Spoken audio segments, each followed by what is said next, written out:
Okay, good evening, everyone. We're starting now. Good evening, everyone, and welcome to another episode of the 3MTT webinars. Super excited to be moderating today's session. My name is Joy Winwu, and I'm the 3MTT Community Manager for Rivers State. Today, we're going to be looking at HR essentials for tech operators. And if you have been following our weekly webinars so far, you would see that we started out by talking about what it means to be a tech operator, and today we're looking at HR essentials for tech operators. I promise you it's going to be an exciting conversation because we have a professional who's going to be taking us on this topic, one who is extraordinary and so good in the field. So stick around, and if you're watching us from wherever you're watching us from, do rep your states. To all our fellows listening, kindly drop in the comment section where you're tuning in from. It's going to be an enlightening session today. So without wasting more time, I'll be introducing our speaker for today.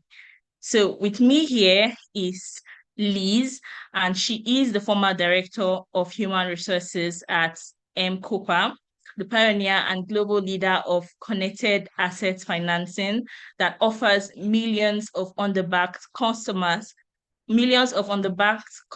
access to life-enhancing products. She has also been engaged on a few consulting projects while on sabbatical focused on people and career development.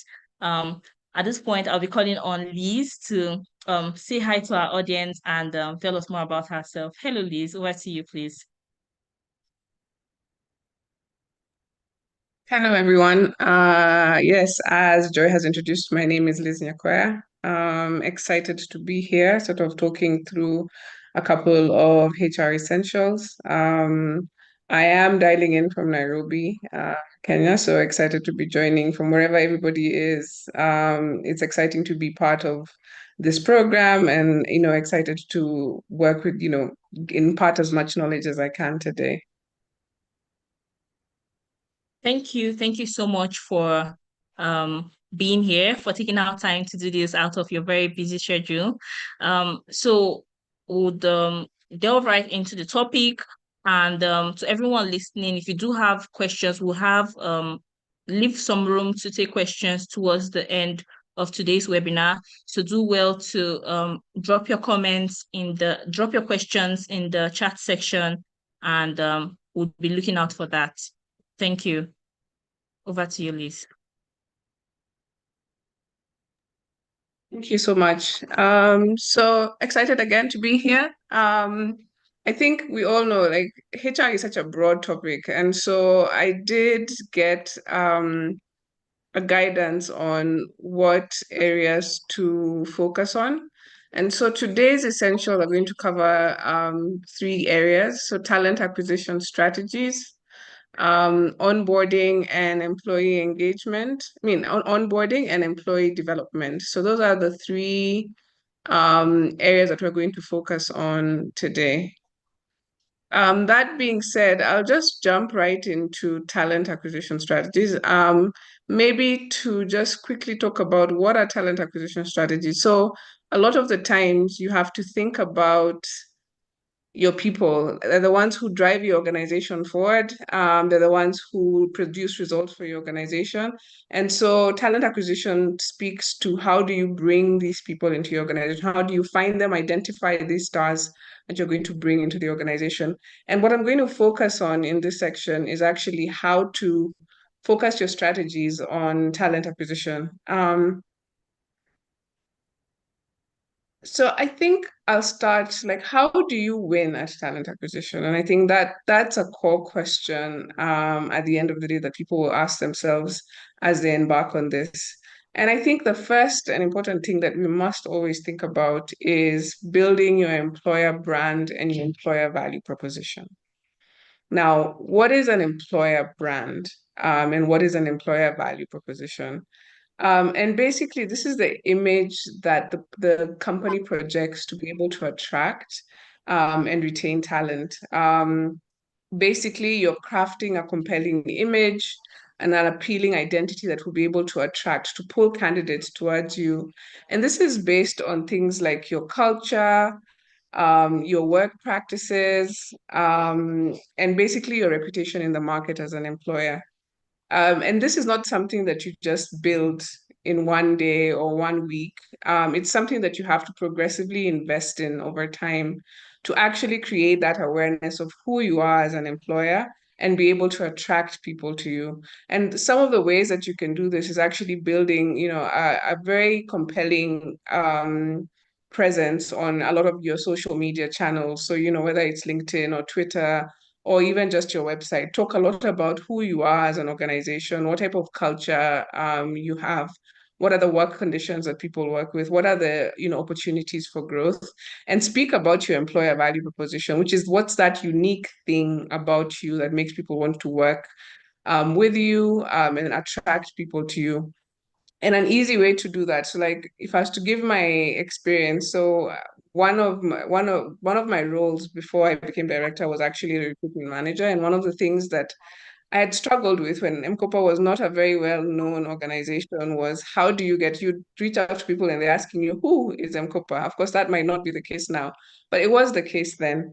And so it was like, how do we actually craft that employer identity or that employer brand that attracts people? And we said the best to do this is actually leverage on our employees.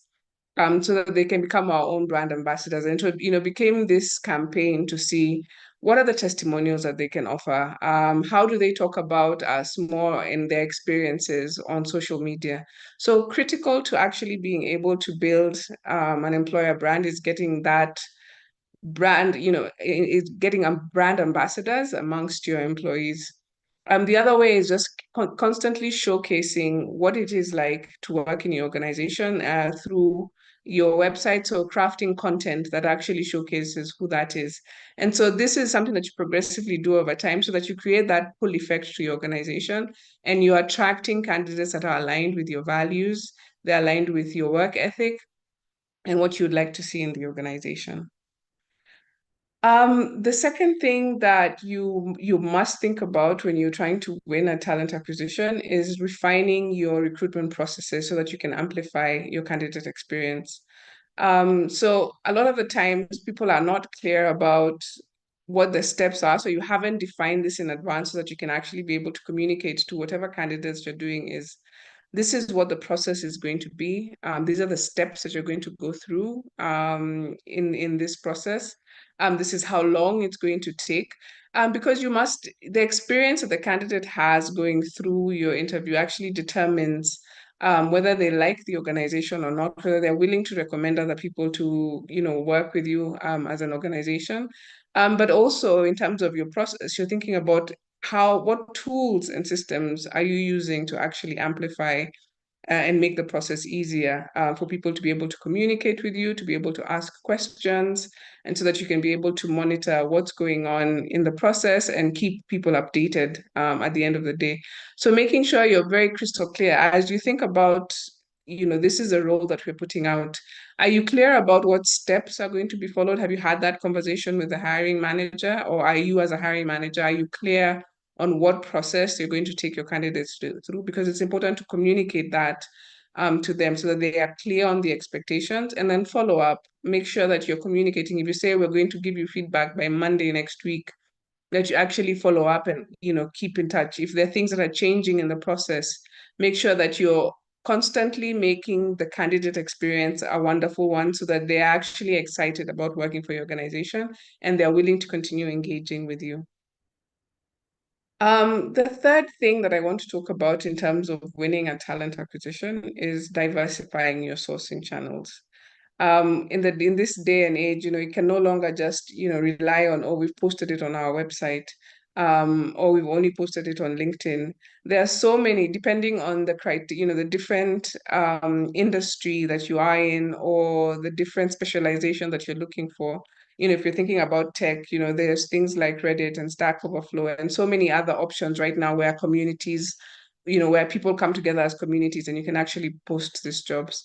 So in order to actually make sure that you have a wide reach, you really have to diversify where are you posting this job so that you can actually make sure you have a good reach good diversity in terms of who it's reaching at the end of the day. So you stop focusing on, or even thinking about working with recruitment agencies. That's also another source. If there's, technical roles that are, proving to be a bit more difficult or a bit more senior in terms of the roles themselves, what are the different sources that you can actually use to recruit for these people? And that, that diversification in sources means that the quality of the candidates you're bringing in actually significantly improved at the end of the day. The third thing, I'm sorry, the fourth, actually, the fifth thing is networking and building professional relationships. So a lot of times we sit back and, want to stay in our own cocoon, whether it's as talent acquisition people or whether we're the hiring managers, instead of going into sort of, going into networking and sort of finding what are the events that I can go to sort of build a professional network of people that I might be interested in having conversations with. Number one, this allows you to first be able to speak the language of the type of people that you're looking to hire for. So like in tech, that's very important because you understand what are the trends that are going on, what are the things that people are talking about at the end of the day. So going for, events, or even as an organization, if you're able to hosting some of these events, whether it's workshops and things like that, to bring in the talent to showcase you so that you can be able to interact. You're showcasing your organization, but you're also interacting with different people who might be potential candidates for you, or might be able to bring in other people, or refer your job to other people that might be of interest to you. So making sure that you're attending, whether it's those conferences, whether it's those meetups, just to diversify, to grow that network and sort of build those professional relationships is a big thing. I just realized I missed out on a critical one, so which is leverage on referrals. Um, One thing that I've come to realize is like a lot, if you've built your employer value proposition and your employer brand correctly, and the people internally believe in what you're doing, then you'll be able to leverage on their own network. So like in tech, this is such a big thing because there's such a tight-knit community. When we had challenges with hiring for some of the roles that we had in tech, we actually focused on getting referrals from our employees, and that actually had a big impact on sort of the hiring timelines and the quality of the candidates that were coming in. Remember that the people that are working for you understand your organization the best. They know who would fit into the culture in the best way. And they also understand how, what processes are important, or what type of people as well are important to make sure that you bring in the right people, that you bring in the right candidates for your role. So leveraging on referrals, putting in a referral program for your organization so that you can get people to bring in candidates for you actually can make a significant impact on your talent acquisition. And then finally, I would say tapping into the gig economy is such a big thing. So like right now, if you're thinking about you have a role, perhaps you don't have, the budget for it, or the type of experience that you need is not, is a lot more significant, and you're not finding the right candidates, so they're a lot more expensive. The gig economy is where you find gig workers or contract workers, where you can fill the role pretty quickly, be able to assess the person without having those extra, overhead costs of having a full-time employee. And this will actually ensure that you're able to hire a lot faster. So thinking about how do I tap into the gig economy and sort of bring in, whether it's part-time or consulting people to come and work for me is a critical element in terms of having a winning strategy when it comes to talent acquisition.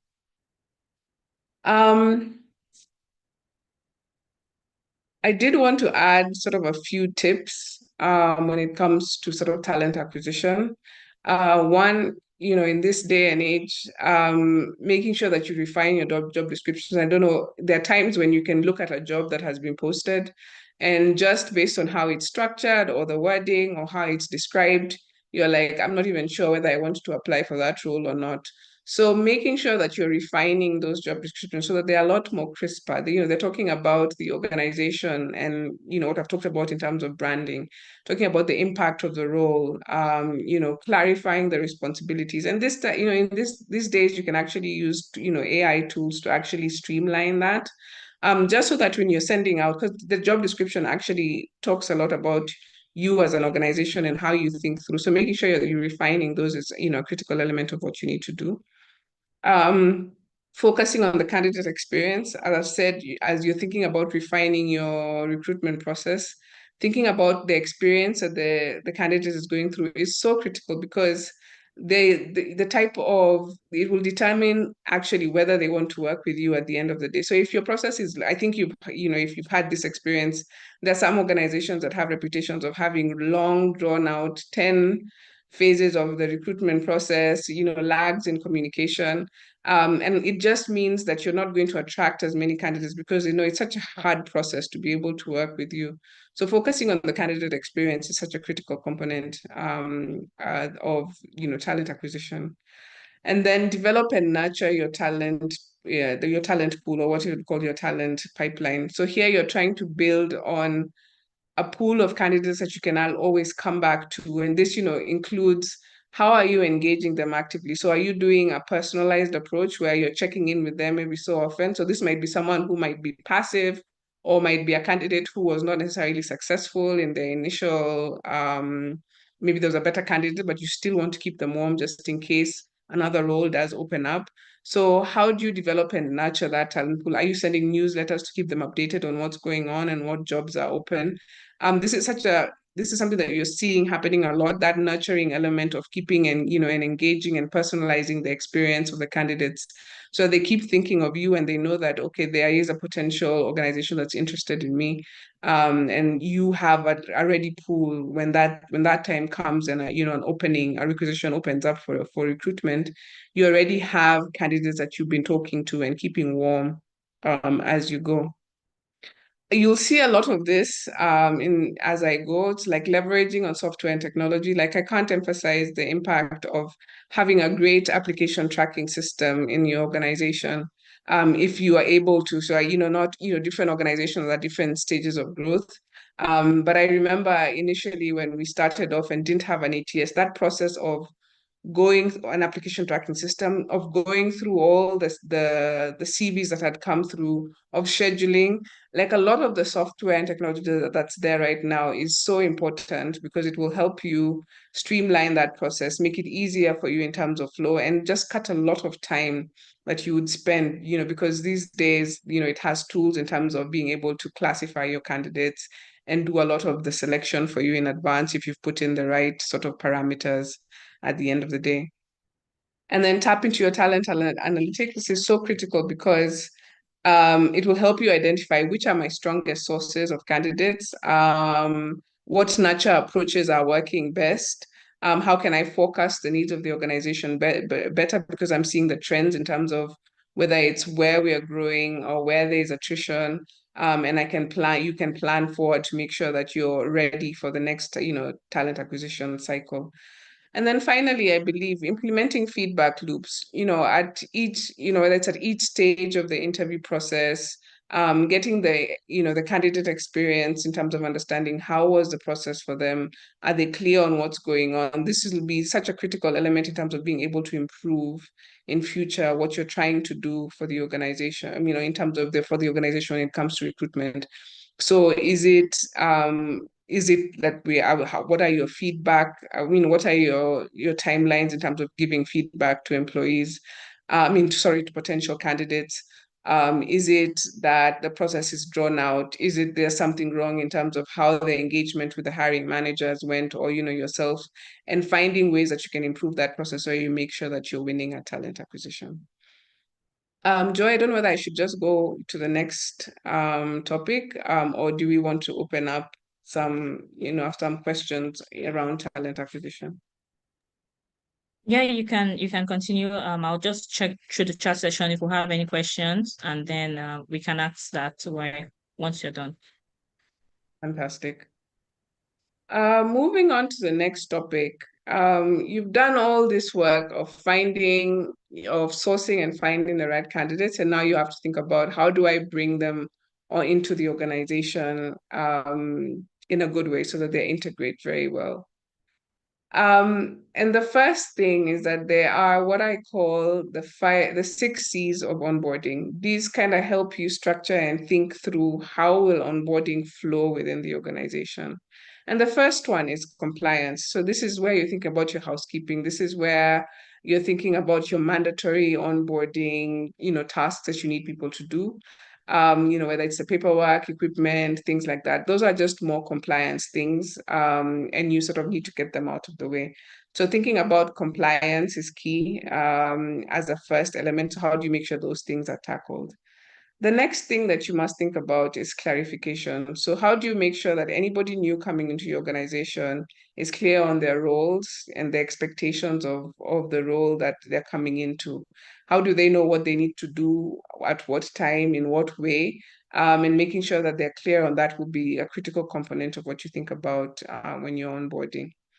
The next thing is about connection, and this is where you're trying to, you're crafting a sense of belonging for them as they join the organization. So basically help employees build meaningful connections within the organization. And these are things that you can do with whether you're buddying them up, you're bringing them into um, whether it's team events and making sure that they can interact with the team at large. So making sure that you're creating a connection is something that you definitely need to think about when you're doing your onboarding. The other thing that you need to think about is, how do you build confidence? These people are new in the organization. They just started. The faster that you can make sure that they're feeling confident in what they're doing, the better that they're able to integrate and sort of um, produce more and contribute more to the organization. So, how are they feeling? Are they feeling that they're doing their job well? What's their competence in terms of tackling the challenges that are being thrown at them? How are we celebrating the milestones and achievements that they've been able to do?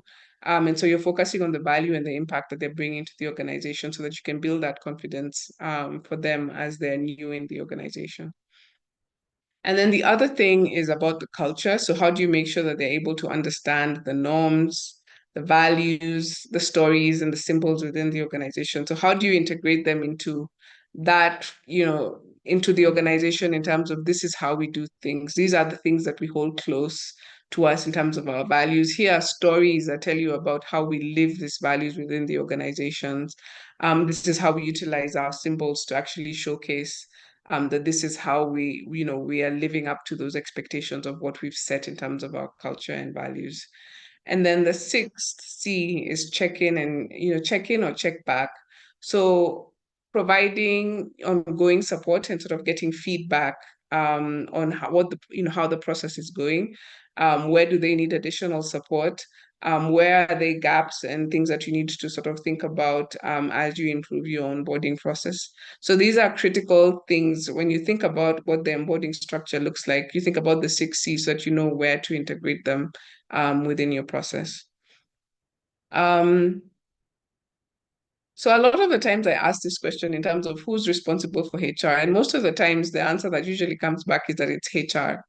But onboarding is a process that actually requires collaboration across the business. And it's not just a HR element.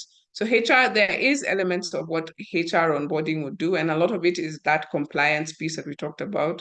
So they're thinking about your documentation, they're thinking about your HRIS system, the system that you use in terms of people management, they're thinking about your setup. They're thinking about integrating you into sort of what our policies and processes are within the organization, what the benefits and the perks, they're giving you your swag and things like that. But that's just one element of what, of the responsibilities that HR would take up.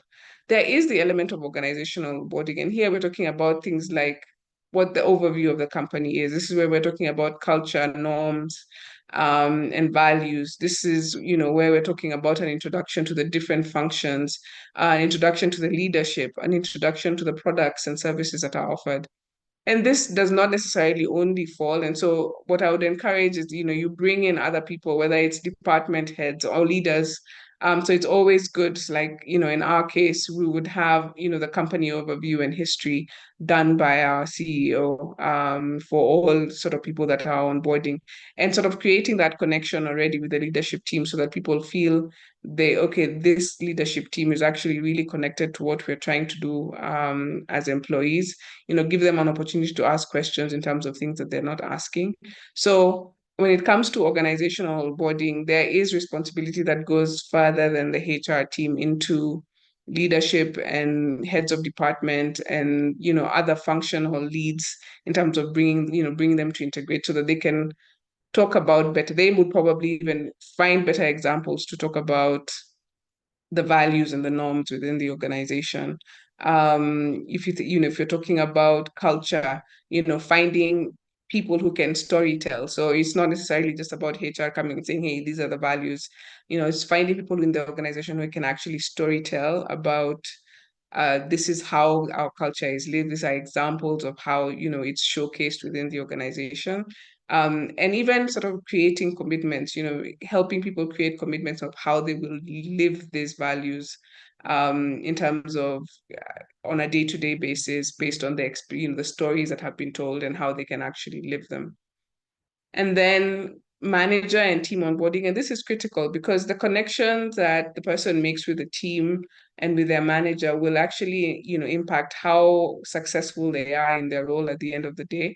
And this, will include things like, welcoming them, to the team, whether it's meeting and sort of creating sort of, sessions for them to engage, whether it's assigning an onboarding buddy, or someone who will, walk with them, through that journey. That's part of what the team or the manager sort of also has, responsibility over, talking about team norms and team rituals, because you might have the organization norms, but the team itself has its own ritual and it has its own norms in terms of how, they do their work. Whether it's systems that are used to actually execute on the work, or tools that are actually used at the end of the day, that will come from the manager and team onboarding. And then, the manager is in charge of setting expectations, in terms of, when I've talked about, confidence and clarification, making sure that the person is very clear about what is expected of me, what are the goals that I need to, work towards, and sort of ensuring that the person progressively is integrated into the organization. A few tips, I thought that I needed to share in terms of onboarding. It's like the one thing I came to realize is that a lot of times, whether it's the managers, they're not necessarily clear on what they need to do. Or if you're assigning an onboarding buddy, they're not really clear on what their role is at the end of the day. So creating guides and checklists is a critical component, because you're able to, one, give clear direction on what each person that you're bringing into the onboarding process needs to do. But also checklists make sure that nothing gets missed out, that everybody has a holistic process, in terms of how this is done. And so creating guides and checklists actually makes sure that you have a foolproof process that understands the goals, that understands what each person is doing at each stage of the onboarding process. The other thing is that start before day one. So a lot of people wait, day one is when the person is getting their email, they're being set up on their computer. This is when they're signing all the documentation and legal paperwork that they need to fill in. In an ideal situation, you make sure that you're starting some of these things, before the person actually starts. So whether it's getting the relevant documentation or for them to fill out, whether it's a week or a week and a half before they start, you've sent out what they need to fill out, you've sent out any, if there's any material that they need to have access to so that they have an understanding of, whether it's, their job, when, their job description, or whether it's things around policies and processes. A lot of this can start before. So when the person comes, it's not just about paperwork on the first day. You're actually you're giving yourself space to do other meaningful things as they join the organization. even managers, whether I'm talking about, managers at this point in time, you'll have done a welcome email. They can actually engage the person in terms of starting to integrate them in terms of, will you join a couple of meetings to have a better understanding of what's going on? So we always encourage, like, start before the first day so that the person already has an idea and a flow as they come to join the organization. The other thing is about making the experience memorable. And in this case, we're talking about probably their first day or their first week. Are you, opting to have a team lunch on that day to sort of welcome them? One thing that we implemented just to sort of be able to give them it was one, giving them a sort of tour of the facility, but not in the normal way. We actually did a treasure hunt. So you'd basically sort of have to go and find out who specific people were, get certain things from them. So it's about making sure that as they join the organization, they are blown away by, oh my God, that was such a fantastic first day. That was such a fantastic first week. These are the activities that I engaged in. And I'm so excited to be taking this step in this organization because my experience so far has been memorable. Ensuring that the person has a point of contact. So whether you've assigned an onboarding buddy or you've told them, this is a person perhaps within the HR team that they can talk to, just to make sure that they have the opportunity to ask questions or come back for clarification. Remember, this person is very new in the organization. They might not know whether, their manager is the right person to speak to, or they've not really established that relationship, but make sure that they're really aware of who is my point of contact, in case I have any questions, in case I am unsure about certain things, because it then makes the experience a lot better for them in the long run. And then again, as I said, leverage on technology for a smoother process. So whether it's the starting before day one, there's the ability to sort of send out certain things in advance, whether it's their plan, their schedule for what the week or the month is going to look like. Leverage on technology. So some of these things are automated in terms of how they're done, and you're able to track where are you in the stage of the process, what has been done and what hasn't been done. And it again makes the entire process so much smoother, both for you, whether you're the hiring manager or the HR person, but also for the candidate who's coming into the organization. The last topic that I had been asked to talk about was sort of employee development. And here sort of thinking about whether it's training and learning within the organization. And the first thing that I want to talk about is the 3 E's of development. So what are the fundamental pillars that actually speak to how development and learning takes place within the organization? And the first one is experience. So here you're thinking about on-the-job experiences that help the employee grow. So providing them with experiences that will ensure that they grow. And, these are things like, are you providing, stretch tasks or projects that allow them to sort of have some experience in something new? Or whether it's a job rotation that you're doing for them that gives them some form of different experience from what they're doing, from what they've been used to doing. The second thing is exposure. So giving the opportunity for someone to learn by observation. And in this case, you're talking about things like mentorship, job shadowing, that allow the person to exit, whether it's peer-to-peer learning. So giving them an opportunity to see how something is done, and through that actually learn about how to do it well, and be able to take back that learning. And then the third one is sort of education. So this is like the structured learning. So whether it's the actual training, whether it's in the classroom or instructor-led, or actually going back to do a course or going to a conference, this is sort of what now the education part of it. So when you're thinking about development, you're thinking about how do I provide experience to this person so that they feel that they have been able to touch a couple of things that have broadened their perspective. Same thing, have you provided them with some exposure so that they can learn through observation? or whether it's even also tagging them with a sort of mentor or something of that sort, or are you actually structuring some form of education or course that they need to do to actually make sure that they're able to develop. And so when you're thinking about development, you're thinking about, okay, how do I identify the development needs within my team or the team that I'm working with? And sort of the first thing that you need to do is sort of review what are the organizational goals and objectives that we're trying to accomplish? And this will give you a clear picture of what are some of the future skills that are needed to actually get to where we need to get to at the end of the day. I have a good example. At some point, we wanted, to be a data-centric organization. And what that meant is the future skills that we needed to build across the different functions was that data and data analysis, and sort of how do you implement that within the different teams, so that by the time it gets to the point that now these skills are needed, you've already sort of built them up within the organization.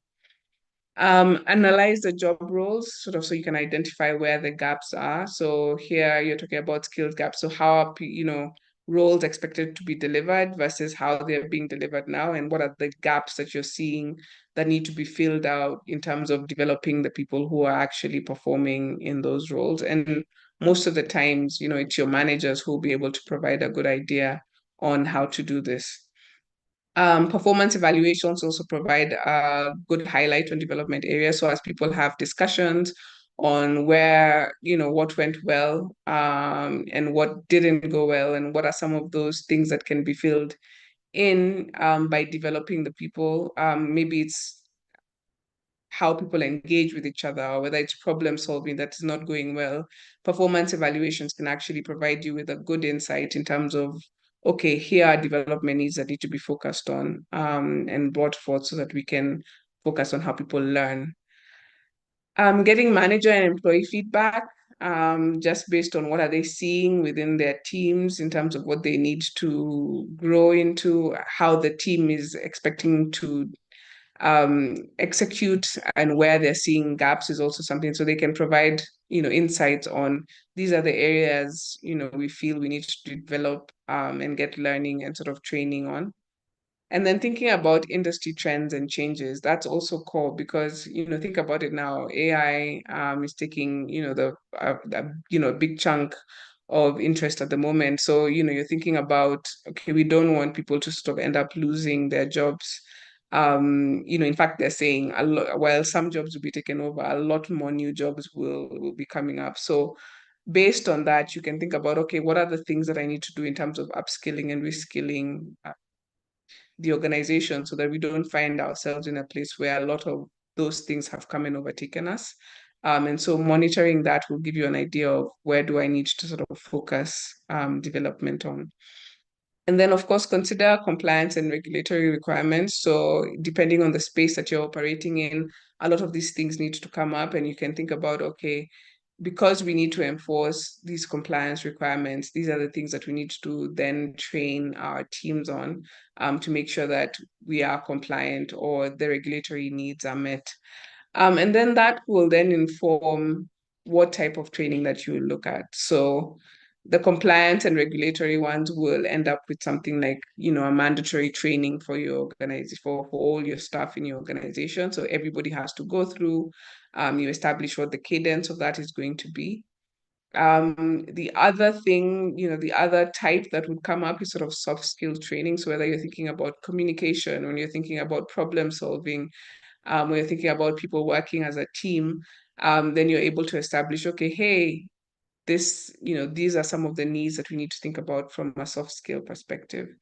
And then, with your conversations, whether it's performance management or it's the feedback that's coming from managers and employees, it's, you're thinking about mastery. So this is like your technical requirements. You want people to grow in a certain technical area, and whether it's, whether it's software development or whether it's data analysis, thinking about what are those mastery elements that are needed? And these tend to be very team and function specific. And so based on the conversations that you're having, you can know, okay, which are the ones that are more targeted towards specific areas. And then you can also see where you need, your leadership and management development, needs to happen, and actually then focus on sort of training on those things. So once you've identified your needs, you can then be able to segregate as to where do the different needs fall. Are they mandatory? Are they soft skills? Are they around mastery, or are they around leadership and management? So some tips. One, it's very important to understand your unique, training needs. This can be actually a great source of competitive advantage in your organization.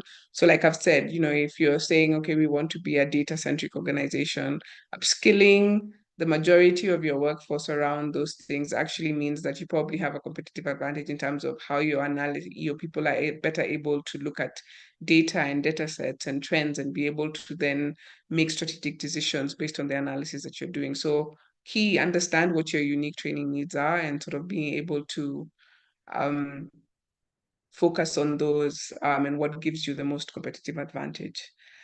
Um, Leveraging on your internal talent. So you no longer necessarily have to bring in, or here are the experts that we need to bring in, or instructors that we need to bring in. A lot of the time, the learning and development that needs to happen, you can actually utilize the people that you have within the organization. So whether it's mentorship, whether it's job rotation, whether it's, peer-to-peer learning. A lot of it can be relied on internal talent passing on knowledge, insight, and information to other people within within the team. And so it's not always about spending a big buck. It's also about, you most of the times will have internal resources that can be able to deliver this for you. The other thing is diversify your learning methods. So it's not only about classroom, being in a classroom and sort of learning. There's so many options right now, whether it's things like, micro learning, as I've said, on the job in terms of the job rotations, whether it's, in terms of that mentorship that we're talking about, whether it's in terms of micro learning. So, finding small, doing small courses that take a small time to actually end up doing. Are you, relying on e-learning? So there's so many options in terms of how you can implement the learning. And so making sure that you're diversifying it so that one, you have the space and the room to, experiment on what are the best methods to sort of deliver the learning. But also you're not going out of your way to spend such a huge amount of money when there are so many small options that can work for you at the end of the day. And then you sort of finally sort of integrating tools and platforms that enable you to monitor how learning is taking place, or even provide some of those soft skill trainings that we're talking about. So there's a lot of tools and platforms that you can be able to work with to be able to ensure that learning is taking place, see the outcomes, measure the impact of the work that you're doing, and see what the return on investment in terms of those, that training that you're doing at the end of the day. And so those were our HR essentials for today. As I said, HR is sort of a broad topic at the end of the day. So I guess, Joy, back to you in case there are any questions that have come up. Yes, thank you so much, Liz. I must say it has been a very enlightening session listening to you talk about the HR essentials for tech operators. And I think this topic is a very, very important one because HR is always the core of any business, always a very core department of any organization. And it's really important that people learn about some of these essentials in the operators field, right? Yes, we do have some questions. I'm pretty sure that our fellows have um gained so much from all you've said so far, taking us all through the topics you covered. It has been a truly, truly insightful session. We have Emmanuel here who is asking what is the relevance and importance of this talent acquisition strategies to we the fellows. Just to throw more light on this, just to add a bit of context here, you know that fellows, the 3MTT fellows are people, individuals who are getting into tech, they are learning tech skills, right? So when you try to, because it was while you gave your talk, it was kind of looking at mostly focused on things from the organizational angle. So trying to look at it from the candidate side of things, the flip side of the table. So I think we should approach the question from that angle.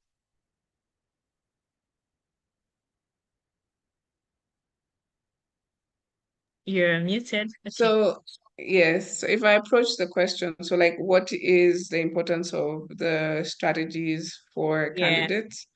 Mm-hmm. I would think that it enables you to better understand the organization that you're going to. So, like, if we've talked about candidate experience and how that's important for an organization in terms of how they're thinking about what they're doing.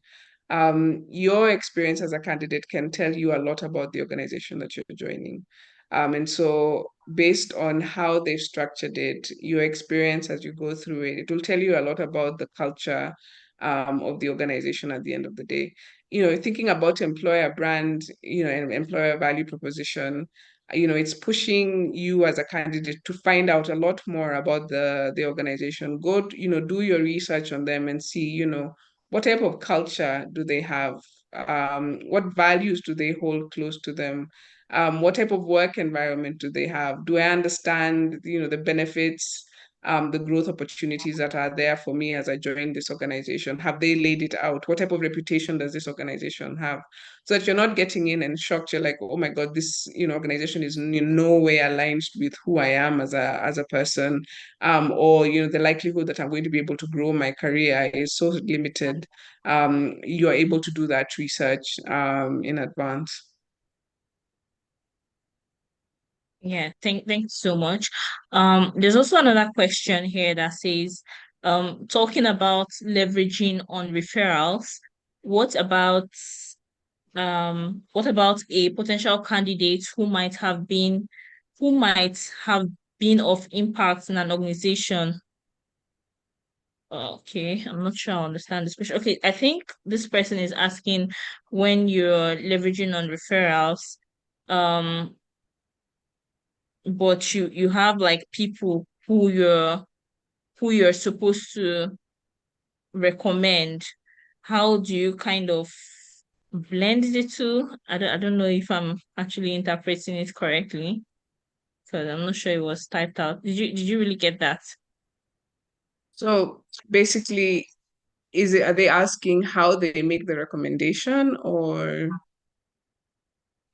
Yeah, yeah. So maybe you can just talk more about how best, how it can be beneficial to candidates once organizations are like leveraging on referrals, how that like affects the candidates who are interested in that the job opportunities.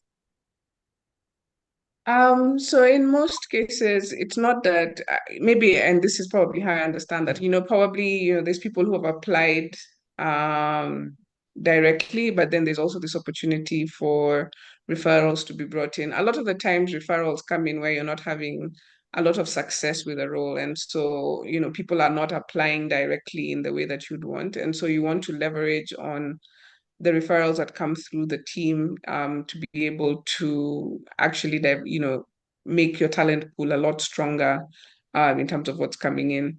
So I would say, if you're able, if your organization does, and I'd hope a lot of organizations actually open that path for to be able to refer.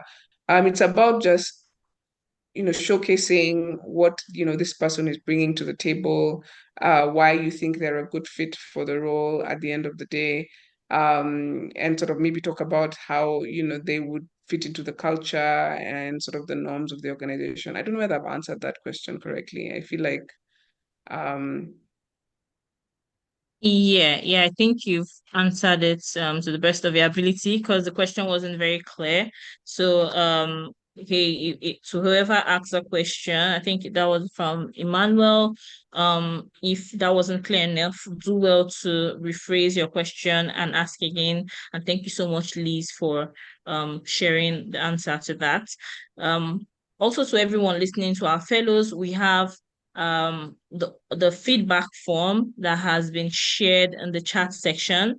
So do well to click on that form and give your feedback about the session, what you think about today's webinar, if it has been impactful, if there's something you would like to recommend, if there are some more topics or anything you'd like to give as feedback towards today's session, do well to fill that form out.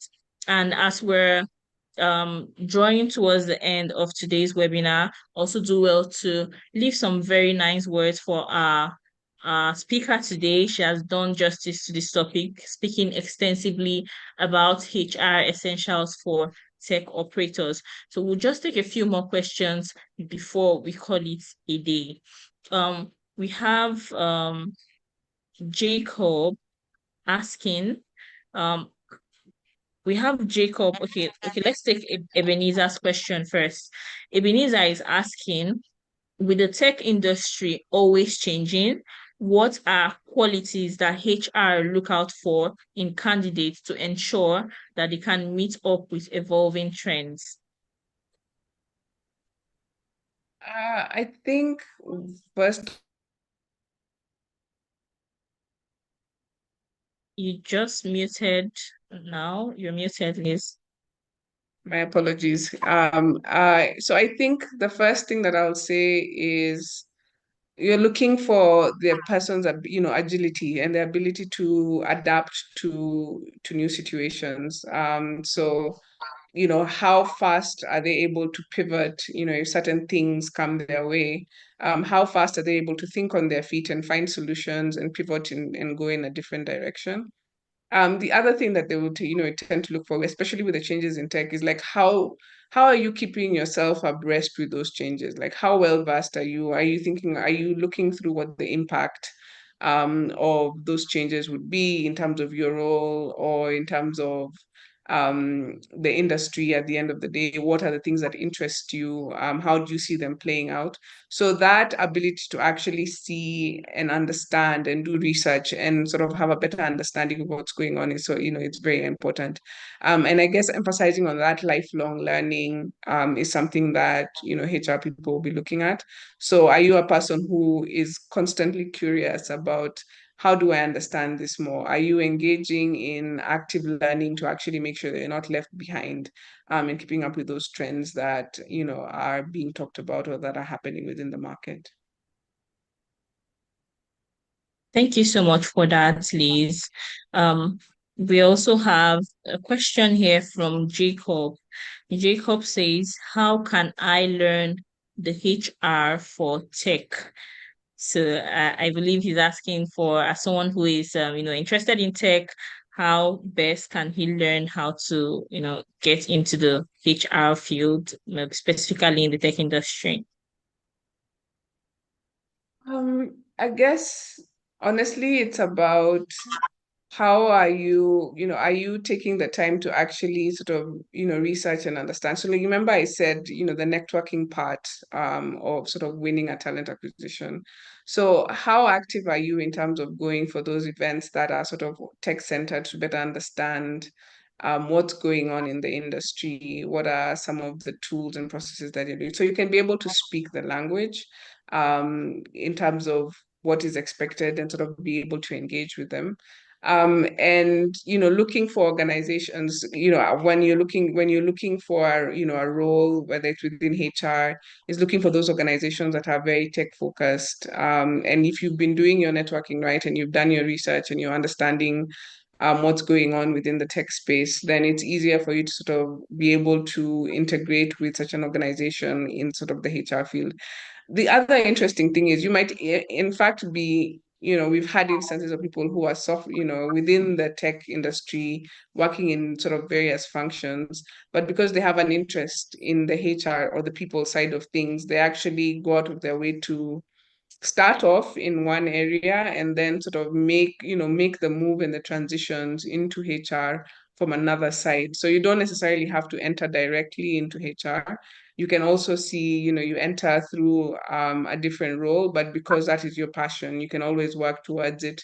Engage, if it's a good organization that's big on, growing their internal talent, actually showcasing your interest in people, and you'd actually have an advantage because you have the broader perspective of the organization as you come into a HR role. Yes. Thank you so much, Liz, for sharing that. Um, at this point, I think we've taken all the questions we had in chat, and we're also far spent into our time for today. Once again, it has been very enlightening listening to you talking about all of the strategies that HR strategies specifically that are for tech operators, right? Thank you so much for being here today. Thank you so much for accepting our invitation to speak. It has been a truly wonderful time, and our fellows, our audience also say thank you.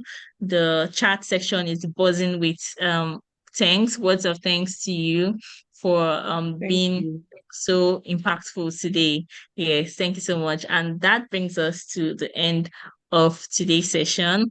We do hope that this session has been insightful. We do hope that so everyone listening, you're going to share this webinar with your friends, with anyone who you feel would find this interesting, would find this impactful.